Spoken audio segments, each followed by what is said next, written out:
पापा के खेतवा में उपजे हरदिया हो, भैया बैठेले रखवा। पापा के खेतवा में उपजे हरदिया हो, भैया बैठेले रखवा। पापा जी के अगवा होया माझाकेली, अब बेटी भैली से आना, अब बेटी भैली से आन।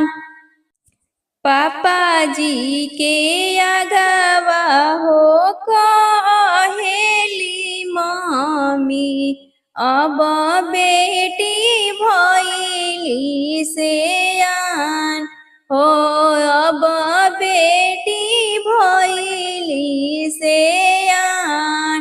काचे काचे बसवा कटई ह जनक जी हो, पनावा के माड़ो छवाय, पनावा के माड़ो छवाय।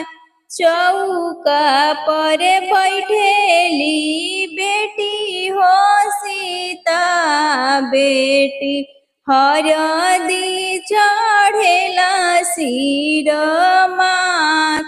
चौका पर बैठेली बेटी हो सीता बेटी, हरदी चढ़ेला सिर माथ। आइली बरतिया अगन बीचे उतरे हो, केई बैठे पापा जी के जांग हो, केई बैठे पापा जी के जांग। बेटी बैठ से पापा जी के जांग, आमा के रोवाले हो भिंजले आचरवा हो, पापा के रोवाले पोका फार, पापा रोवे सो पोका फार। आज दुलरैतिन बेटी भैली पराया हो, आज दुलरैतन बेटी भैली पराया हो। सुना भैले घरवा दुआर हो, सुना भैले घरवा दुआर।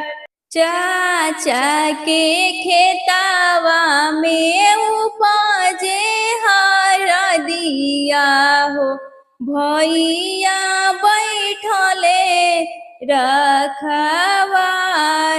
चाचा के खेतवा में उपजे हरदिया हो, भैया बैठले रखवार।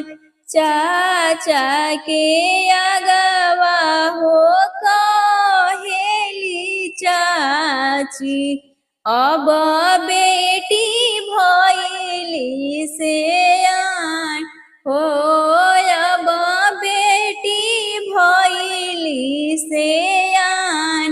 काचे काचे बसवा कटई है हो चाचा, पनावा की माड़ो छवाय, पनावा की माड़ो छवाय। चौका पर बैठेली बेटी हो सपना बेटी, चढ़ेला हरदी हो माथ, हरदी चढ़ेला सिर माथ। आइली बरतिया आंगन बीचे रे हो के बैठे पापा जी के जान बेटी बैठा से पापा जी के जान चाची के रोवाले हो भिंजले आचरवा हो चाचा के रोवस पोका फार चाचा रोवस सिर फार आजु दुलरैतन बेटी भैली पराया हो सुना भैले घरवा दुआर सुना